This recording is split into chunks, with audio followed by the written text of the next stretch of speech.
Assalamualaikum warahmatullahi wabarakatuh dan semangat pagi. Kita jumpa lagi dengan Mas Karewa Channel ya sahabat-sahabat sekalian. Oke, kali ini saya akan membawakan terkait dengan problem pada unit D3K ya sahabat-sahabat sekalian. Nah, D3K nya ini udah lama nggak hidup, akan kita hidupkan lagi sahabat-sahabat sekalian. Tentunya banyak problem di dalamnya ya. Oke, cekidot.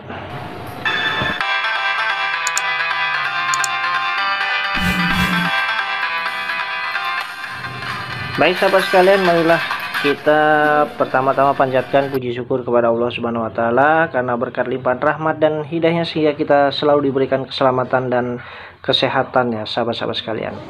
Dan tak lupa pula saya mengucapkan selamat hari raya Idul Fitri 1443 Hijriah ya. Taqabbalallahu minna wa minkum, taqabbal ya karim. Mohon maaf lahir dan batin dari saya pribadi dan sekeluarga ya sahabat-sahabat sekalian. Tetap semangat saat Idul Fitri, ya, jaga keselamatan saat mudik ya sahabat-sahabat sekalian, bagi rekan-rekan yang mudik. Jadi sahabat-sahabat sekalian, seperti yang sudah saya sampaikan di awal tadi, problem kita kali ini adalah unit D3K ya. Jadi unit D3K nya ini sahabat sekalian, dia udah lama nggak dihidupkan ya, sekitar hampir 1 tahun dia standby aja, tidak dioperasikan, tidak di running ya sahabat-sahabat sekalian. Jadi waktu mau di running banyak problem yang terjadi sahabat-sahabat sekalian ya. Setelah baterainya diganti, unitnya mau start tapi nggak bisa running sahabat sekalian. Jadi cuman crank aja ya, cuman cenges nggak bisa running engine-nya ya sahabat sekalian, atau engine-nya nggak bisa hidup, tapi sistem startingnya bagus. Nah, jadi waktu itu saya dipanggil bersama salah seorang senior saya ya, saya mengerjakan unit ini bersama beliau. Banyak yang saya ambil ilmu dari beliau ya sahabat-sahabat sekalian.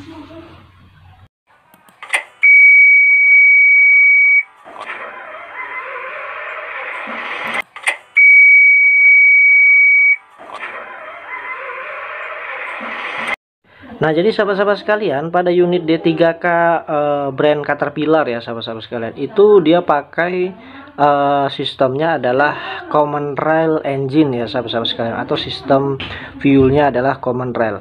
Nah, common rail ini spesial ya sahabat sekalian, dia berbeda dengan fuel injection pump yang sangat mudah kita melakukan troubleshooting. Tapi kalau common rail ini dia agak berbeda, ada beberapa perlakuan khusus pada saat kita troubleshooting, dan bisa jadi kita harus melibatkan electronic technician atau laptop dari dealer ya sahabat-sahabat sekalian. Tapi kalau nggak ada, tidak mengapa sahabat-sahabat sekalian yang di bengkel-bengkel yang freelance ya, atau di luaran ya, itu tetap bisa melakukan troubleshooting sahabat-sahabat sekalian ya.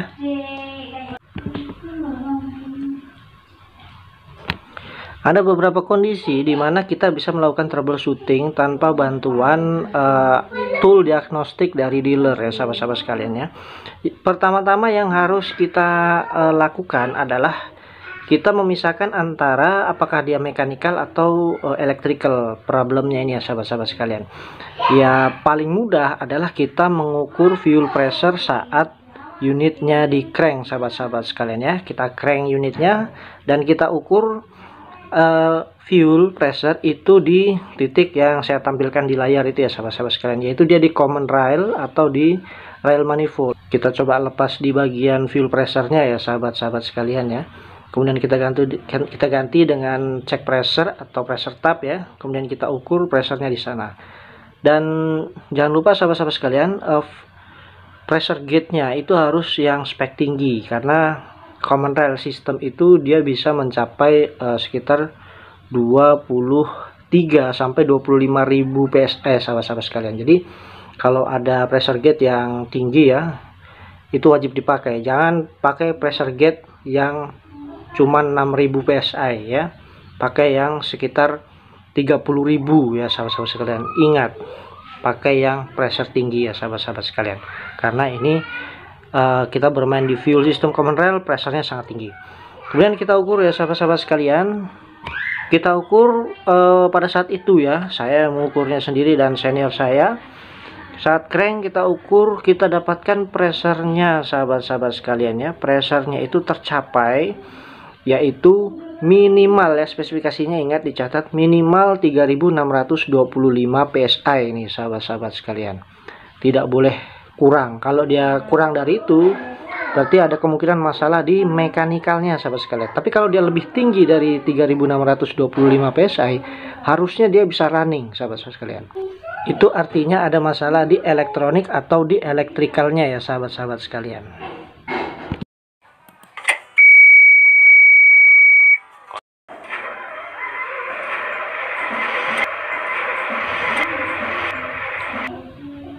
Dari hasil yang kita dapatkan yaitu pressure-nya dia sekitar 4000-an PSI ya pada saat di crank, itu bagus sahabat-sahabat sekalian. Itu artinya fuel pump kita itu bagus. Tapi ini ada indikasi elektronik yang masalah nih sahabat-sahabat sekalian ya. Kenapa dia tidak bisa running?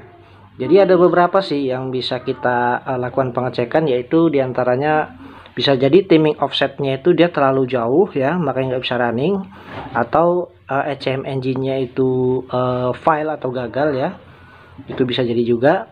Dia tidak bisa mengenergize solenoid dari fuel rail pump yang ada di dia tidak bisa mengenergize solenoid yang ada di fuel rail pump ya sahabat-sahabat sekalian. Nah, untuk fuel rail pump ini ya, kita bisa cek solenoidnya sahabat-sahabat sekalian. Pada saat di crank itu bisa dipegang ya sahabat-sahabat sekalian ya, di tepat pada body solenoidnya kita pegang pada saat di crank. Itu biasanya dia terasa sahabat sekalian, terasa solenoidnya itu energize ya, cetek, tapi terasa di tangan, tapi bunyinya kita tidak bisa dengar karena ada bunyi suara crank engine. Kita pegang ya sahabat-sahabat sekalian. Nah, kalau dia main itu menandakan bahwasanya solenoid kita ini main, dan otomatis timing sensornya itu pasti main juga sahabat-sahabat sekalian. Kan di fuel rail pump kan ada timing sensornya ya, itu juga pasti bisa dipastikan main sahabat-sahabat sekalian, dan kondisinya bagus. Itu salah satu cara kita untuk menentukan apakah ECM itu bagus atau tidak. Nah, akan tetapi kemudian kita juga harus melakukan atau memastikan ya bahwasanya timingnya itu udah bener nih sahabat-sahabat sekalian ya. Kita harus memastikan timingnya udah benar, karena kalau timingnya itu dia lari maka tidak akan bisa start atau tidak akan bisa running ya sahabat-sahabat sekalian, karena fuelnya dia menyembur atau mengabut itu tidak pada saat yang tepat ya sahabat-sahabat sekalian.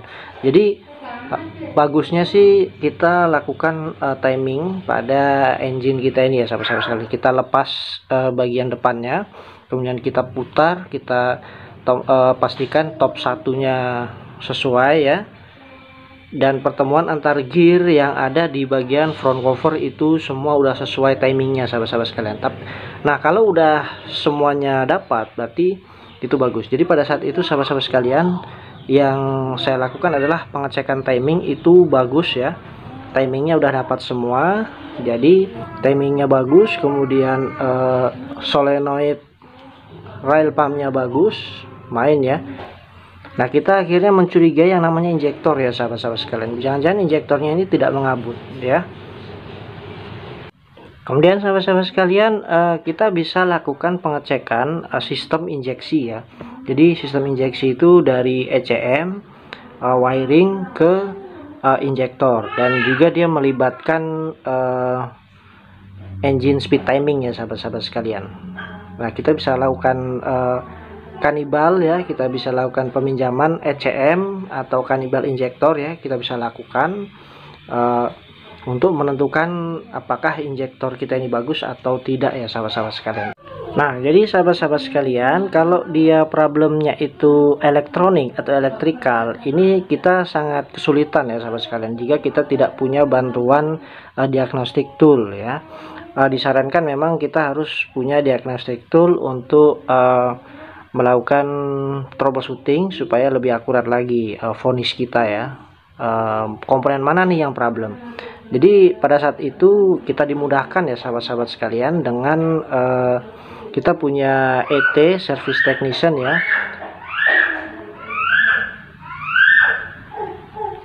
Nah, jadi pada saat kita lakukan pengecekan lewat ET pada saat crank ya sahabat-sahabat sekalian. Jadi ternyata sahabat-sahabat sekalian ada status yang muncul ya, status flag, yaitu injection disable ya sahabat-sahabat sekalian.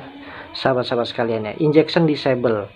Nah, ketika terjadi seperti ini, yang bisa kita lakukan adalah melakukan disconnect pada komponen yang kita curigai ya, dia bisa menyebabkan injection disable sahabat-sahabat sekalian. Karena injection disable ini dia bisa jadi dikarenakan komponen electrical, baik itu sensor ya ataupun komponen electrical lain yang error ya sahabat-sahabat sekalian, yang problem, sehingga dia menyebabkan injection disable pada unit kita ini sahabat-sahabat sekalian, atau engine kita ini ya. Jadi pada saat itu yang kita lakukan adalah kita disconnect timing sensor ya, speed primary dan secondary speed timing sensor ya sahabat-sahabat sekalian. Untuk yang primary itu ada di flywheel, kemudian yang secondary itu ada di rail pump ya sahabat-sahabat sekalian. Nah, jadi sahabat-sahabat sekalian, pada saat itu memang terjadi temuan yang kita lakukan pada saat troubleshooting itu, pada saat kita crank dan kita cek by ET laptop ya, ternyata ada injection disable ya sahabat-sahabat sekalian, itu statusnya on. Nah, pada saat primary speed sensor yang ada di dekat flywheel itu dicabut konektornya, pada saat kita crank itu injection disable-nya off sahabat-sahabat sekalian ya. Sementara ketika komponen lain kita cabut seperti speed timing secondary, itu kita cabut konektornya, itu masih tetap on. Ketika kita lepas yang primary, itu dia langsung off. Nah, ini menandakan yang problem ini di sekitar primary nih sahabat-sahabat sekalian ya, yang menyebabkan ECM dia tidak mendapatkan signal, kemudian dia tidak bisa melakukan energize pada solenoid yang ada di injektor ya sahabat-sahabat sekalian. Tapi kita juga tidak boleh tertipu ya sahabat-sahabat sekalian ya. Jadi pada saat itu kita tertipu ya sahabat-sahabat sekalian. Kami sudah melakukan penggantian pada timing gear yang ada di flywheel ya sahabat-sahabat sekalian ya. Kita lakukan penggantian, kita lepas engine-nya, kita ganti timing pada flywheel. Memang timingnya itu dia goyang sih sahabat sekalian, aktualnya memang goyang. Tapi setelah kita lakukan penggantian timing gear pada flywheel ya, dengan timing gear yang baru, ternyata setelah dipasang tidak ada perubahan sahabat-sahabat sekalian ya, tidak ada perubahan dan masih problem, masih tidak bisa start. Status injection disable-nya dia masih on sahabat-sahabat sekalian. Wah, itu kita sempat depresi juga karena kita sudah cukup melakukan pekerjaan yang lumayan berat ya, karena harus melepas engine kan dari unit untuk melakukan penggantian timing gear ya sahabat-sahabat sekalian. Dan ternyata waktu itu kita dapat bantuan ECM engine ya dari unit sebelah ya yang masih bisa beroperasi. Kita lakukan penggantian ECM engine dan ternyata problemnya sembuh sahabat-sahabat sekalian ya. Jadi yang problem itu bukan timingnya, bukan timing sensornya, bukan timing gearnya ya, tapi yang problem adalah ECM engine-nya sahabat-sahabat sekalian ya. ECM engine-nya ini tidak bisa melakukan perintah untuk energize di setiap injektor pada engine C4.4 kita ini ya sahabat-sahabat sekalian. Nah, jadi seperti itu ya sahabat-sahabat sekalian proses troubleshooting yang saya alami pada saat itu.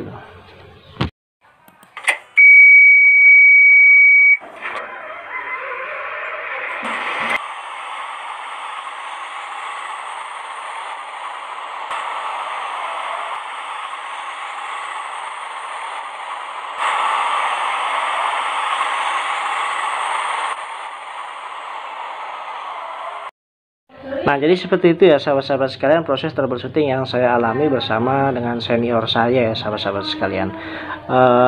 Yang terjadi adalah kita lakukan penggantian ECM ya, kita kanibalkan ECM baru dia sembuh nih sahabat-sahabat sekalian ya. Mungkin lain kali kami akan lebih berhati-hati lagi. Mana tahu ada ECM yang bisa dipinjam atau dikanibal ya dari unit lain, itu kita dahulukan lah sebelum kita melakukan pengorderan timing gear ya, yang pada saat itu memang aktualnya agak goyang sedikit ya pada saat kita cungkil pakai obeng min ya. Di lubang sensor timingnya itu kita congkel memang agak goyang, tapi yang nggak signifikan juga goyangnya gitu loh ya kan. Tapi kita lakukan penggantian nih ya, lumayan berat juga melakukan penggantian timing gear karena harus memisahkan engine dari chassisnya ya, dari pompa. Ya, ternyata bukan itu sahabat-sahabat sekalian penyebabnya adalah ECM. Tapi minimal kita harus bisa memisahkan problemnya itu apakah dia mekanikal atau problemnya itu electrical atau elektroniknya sahabat-sahabat sekalian. Kalau dia terjadi low pressure pada saat di crank ya, pada saat kita melakukan pengukuran di awal tadi, itu bisa jadi mekanikalnya itu menjurus ke mekanisme pompa nih sahabat-sahabat sekalian ya, atau plunger. Tapi kalau dia pressure-nya itu bagus, kemungkinan adalah elektrikalnya. Nah, ketika terjadi problem pada electrical, nah ini agak sedikit lebih sulit sahabat sekalian ya, karena kita disarankan dibantu dengan tool diagnostik dari dealer ya sahabat-sahabat sekalian untuk mempermudah. Bisa sih kita tidak mendapatkan bantuan tool diagnostik, tapi kita harus berani memvonis, berani menanggung resiko juga apa yang kita vonis itu salah ya. Dan saran yang paling tepat adalah melakukan exchange atau kanibal dari unit lain ke beberapa komponen elektronik, diantaranya sensor timing ya, kemudian ECM, kemudian bisa juga injektor dikanibalkan sahabat-sahabat, atau wiring ya, itu bisa juga untuk membantu proses troubleshooting kita agar apa yang kita vonis itu lebih akurat sahabat-sahabat sekalian. Oke, tetap semangat troubleshootingnya, jangan takut untuk memvonis, pastikan yang kita vonis itu punya justifikasi bahwasanya memang komponen itu yang bermasalah ya sahabat-sahabat sekalian.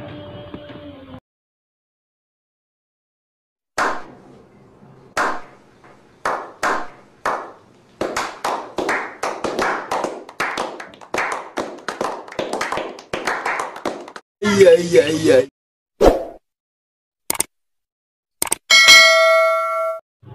Baik sahabat-sahabat sekalian, demikianlah yang bisa saya sampaikan ya. Saya share problem yang saya alami pada saat saya menjadi teknisi ya dulu ya. Semoga bisa bermanfaat kepada para viewer Mas Karebet Channel ya, dimanapun kalian berada ya sahabat-sahabat sekalian. Jangan lupa subscribe, like, dan share-nya. Kurang lebihnya saya mohon maaf. Saya akhiri. Wassalamualaikum warahmatullahi wabarakatuh.